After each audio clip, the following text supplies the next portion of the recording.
All right, I'm gonna go back to sharing my screen.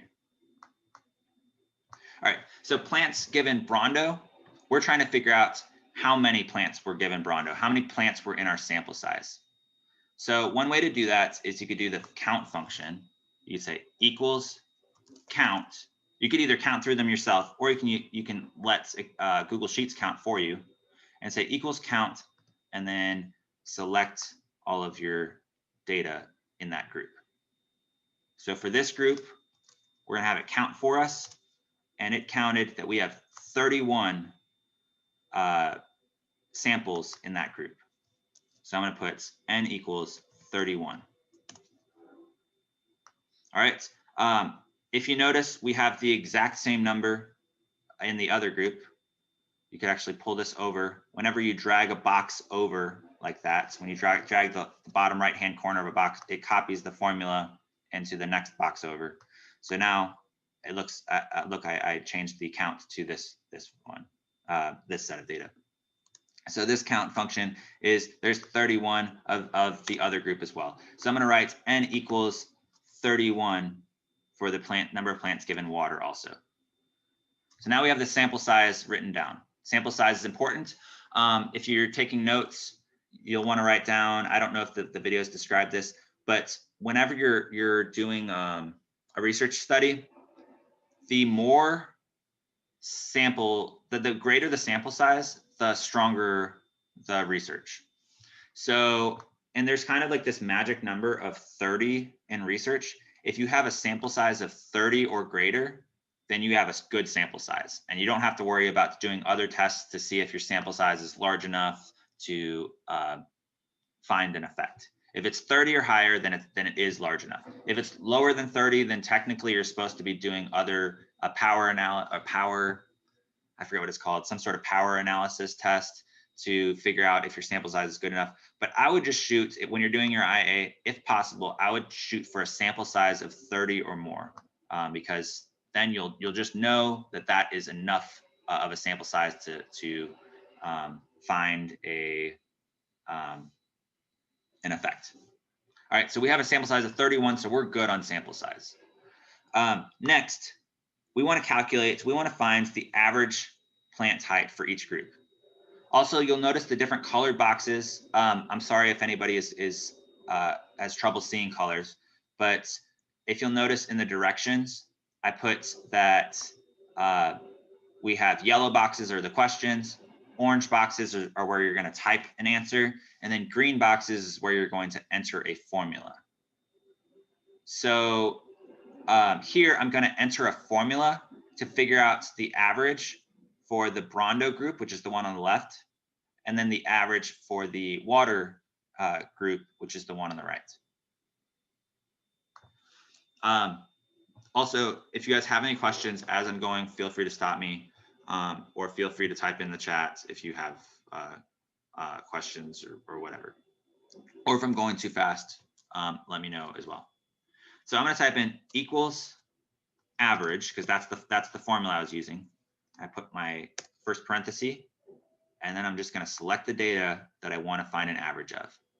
Technically, I guess you don't have to do this one in Excel either, because you could actually plug it into your calculator, add all these up and divide by 31, but this is going to be a lot faster, a lot easier method. So we found here that the average is 42.3. All right. So that's the average plant height in centimeters for plants given Brondo.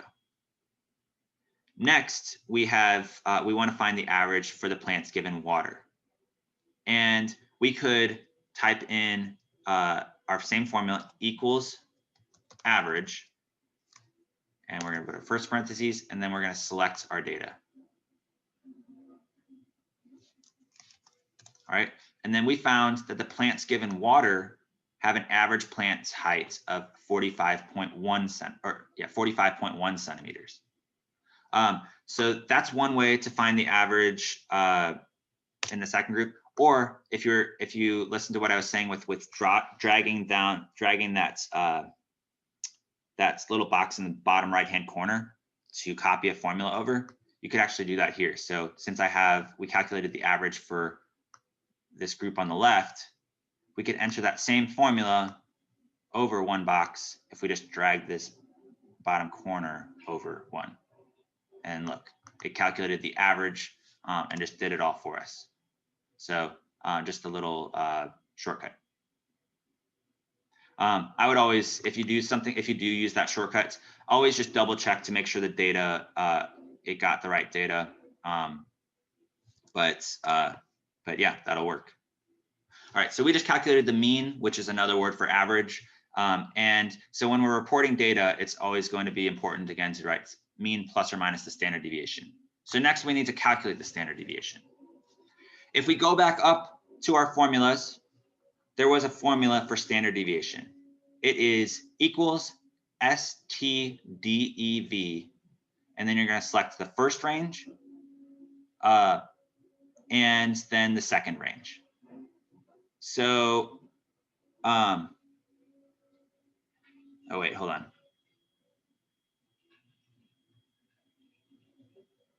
Okay, I actually messed up this formula. Can everybody go to, wait, let's see, hold on. Equals STDEV. Okay. Can everybody pause real quick and go to your Google Sheets file and please correct this formula because I made a mistake on it. So everybody click on cell A6 where I say standard deviation, and you're going to double click there, and I wrote down, I made a small mistake in the formula. We're gonna delete, and we just have one range for the standard deviation. There's not range 1 and range 2. It's the standard deviation of the range that you're gonna select. All right, and then actually, now that I notice on cell A5, I made a mistake on the average as well. There's not range 1 and 2. We're just finding the average of whatever range we want to select.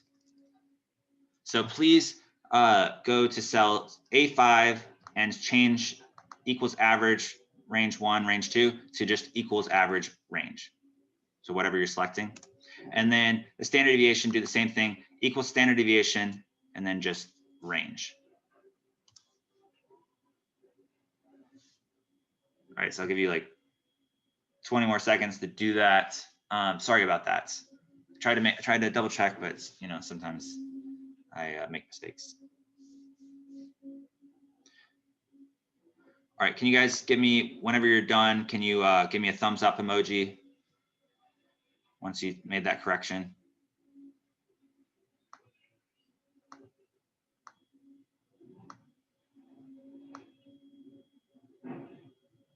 All right, cool. I appreciate it. Sorry about that. Okay, so when we did the average, notice that we just selected one range. We selected the average of just this. We didn't do this. We didn't select both of the columns. That wouldn't make sense. We want the average of just the one column, and then we want the average of just the other column. All right, standard deviation, same thing. We want the standard deviation of just the Brando group, and then we want the standard deviation of just the water group. We don't want to combine them. So we're going to type equals STDEV parenthesis, and then we're going to select our data range. All right, so we're going to select all those values and close our parentheses, press enter, and we got a standard deviation of 3.8. We can describe exactly what that means a little bit more later if that video didn't describe it well enough, but it's just describing how spread out our data is. So we're going to do the same thing here for this next one. We can either type in equals STDEV and put our parentheses, select the data, or like I said before, we can do our shortcut where we're just going to drag this box over and it will do it for us. So I've got equals STDEV, standard deviation, of the data range, and it's selected all the correct data there.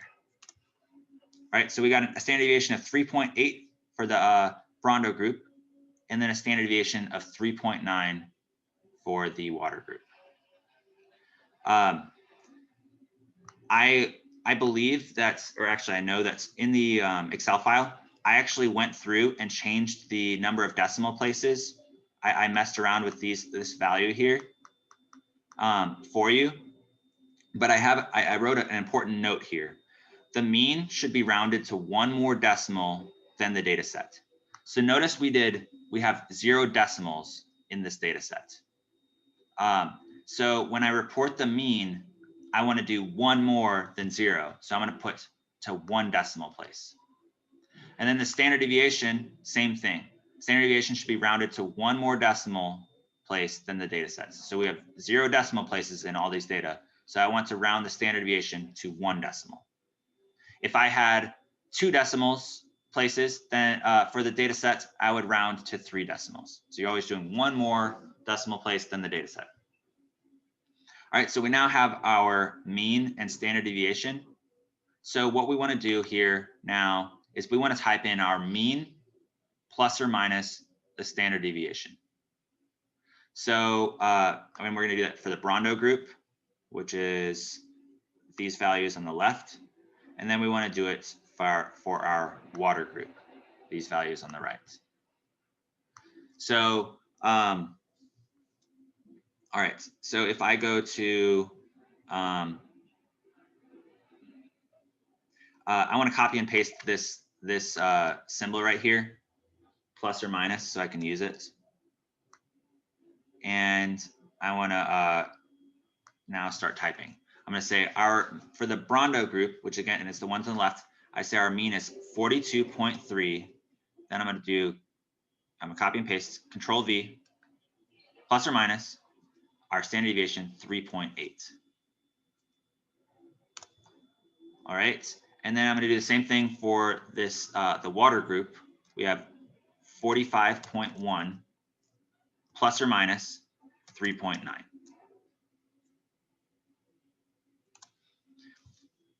All right, and let's see. Can we let's take I think we can do it in 5 minutes. Let's take 5 minutes and pause and complete what we've done so far in your own Excel file or in your own Google Sheets file. So we calculated the sample size, the mean, the standard deviation, and then we wrote mean plus or minus standard deviation for each one of those. So I'm going to give you until 2:15 p.m. We're going to come back and then we're going to continue on from here. But let's fill in what we have so far. I guess I can't. Hold on, I'm going to pause the recording.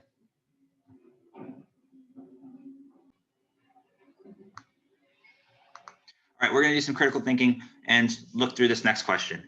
Is Joe interested in if the water works better than the Brando, worse than the Brando, or either better or worse than the Brando? So what is he trying to prove? Someone answer in the chat for me.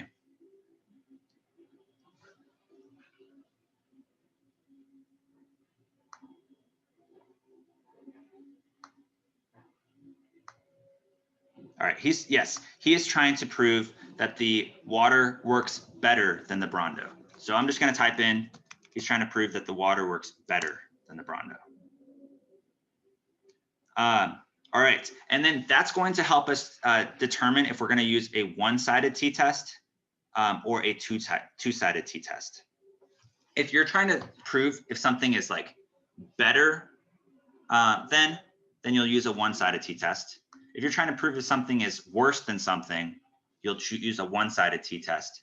But if you're trying to prove if something is either better or worse than something, then or you're just trying to prove that it's not the same as something else, then you're going to use a two-sided t-test. So with that information, we know that we're going to use a one-sided t-test. All right, next, we need to figure out, are we going to be using a paired t-test or an unpaired t-test. Again, a paired t-test means like a paired sample t-test. An unpaired t-test is talking about an independent sample t-test. But I think this terminology is a little bit easier. All right, so a paired t-test uses the same people / plants / etc. in each group at separate points in time. An unpaired t-test uses different people, plants, etc. in each group. So can somebody tell me in the chat, are we going to be using a paired samples t-test or an unpaired samples t-test?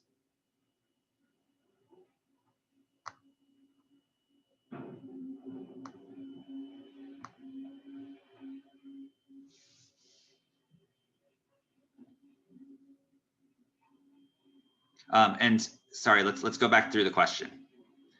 We have the year is 2505, and Joe is given a task to make sure plants grow. And around 100 years ago, the world switched to watering plants with Brawndo, believing this would work better. But Joe believes the water will make the plants grow better. That water will make plants grow better. So he has a group of plants that he used Brawndo. I guess I didn't maybe describe it super completely in the question, but he is at the same time, he found a group of plants. He planted some seeds. He planted 31 seeds and then gave them Brawndo, and then he planted 31 seeds and used water for them. So with that information, are we going to use a paired or an unpaired t-test?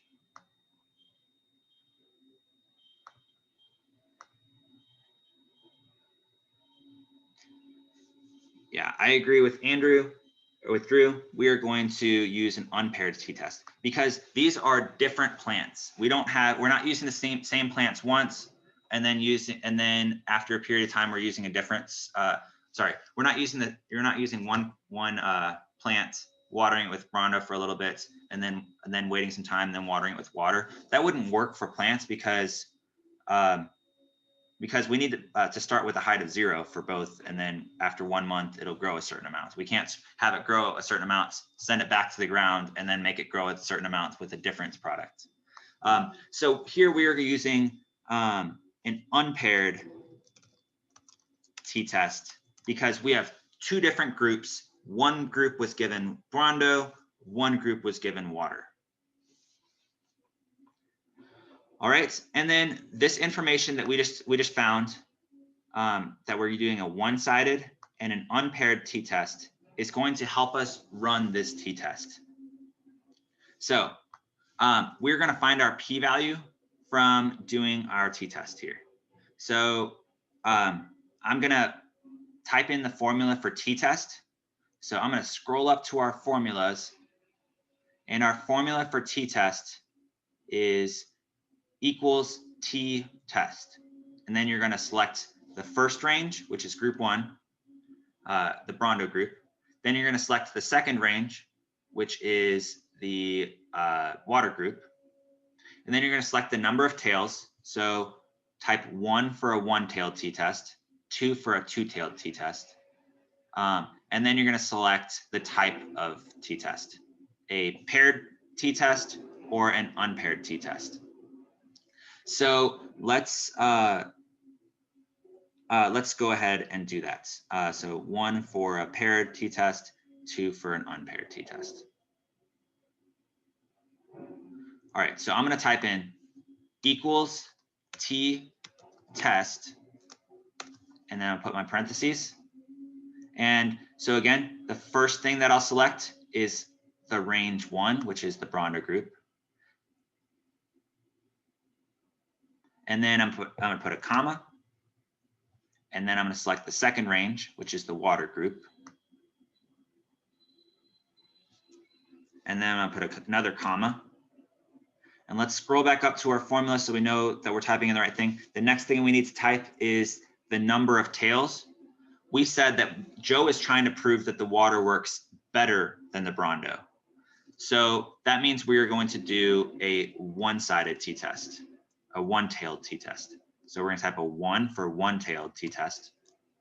And then we said that we have a group of plants given Brondo and a group of plants given water, and they are separate plants. So we are doing an unpaired t-test. So we type 2 for unpaired t-test. We're going to close our parentheses, press enter, and then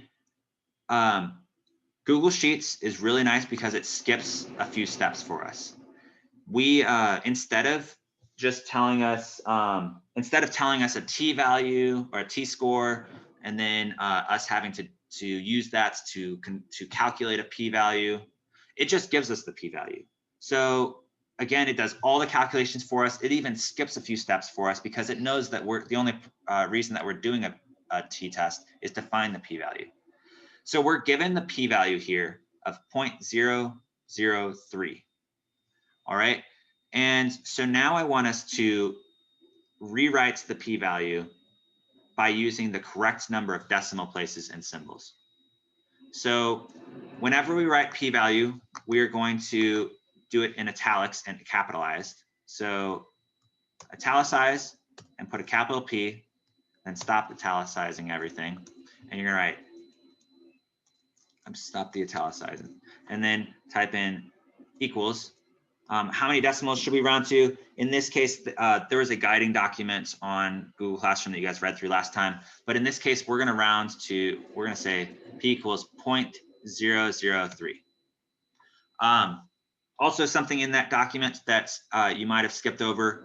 You might say, Mr. Oxler, my math teacher says I should always put a 0 before the decimal. Well, in this case, you actually shouldn't, and that's because you can't have it's impossible to have a p-value of more than 1. So it's always assumed that there's a decimal there. So you still have to write the decimal, but you never have to write the 0 in front of it. In fact, you're not supposed to write the 0 in front of it. So p equals 0.003 is what we're going to put here. That is the p-value that we got. All right, now we need to determine if this p-value is statistically significant. Can somebody in the chat tell me if this value of 0.003 is statistically significant?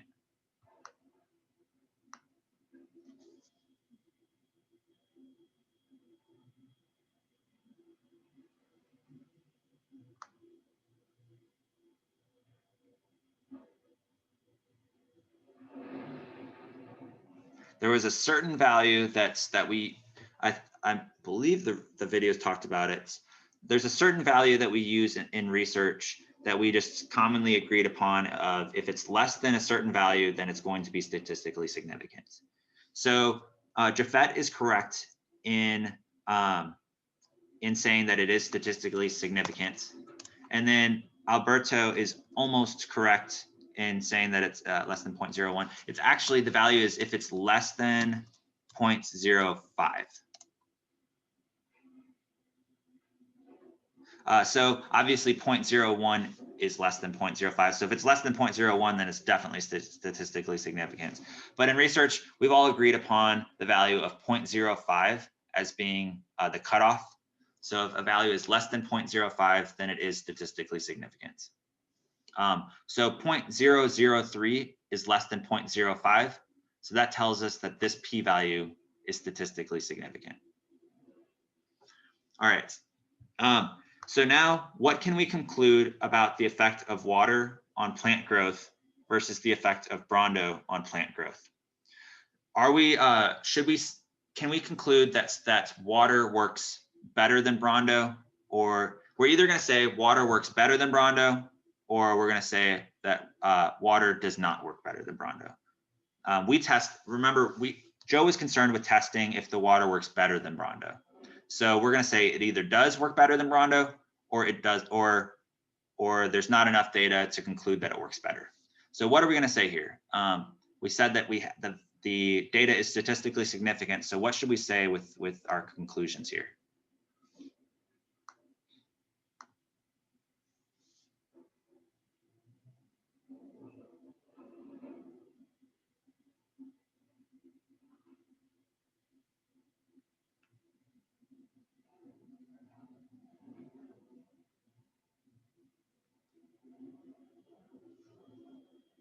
So go ahead and answer in the chat if you have any ideas. Does the water work better than Brawndo, or is there, do we not, or does it not work better than Brawndo?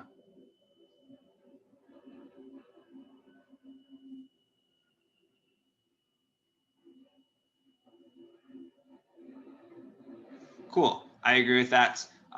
This data that we collected supports Joe's hypothesis of saying that the water works better than the Brawndo. So something, some side information about research. This is only one study.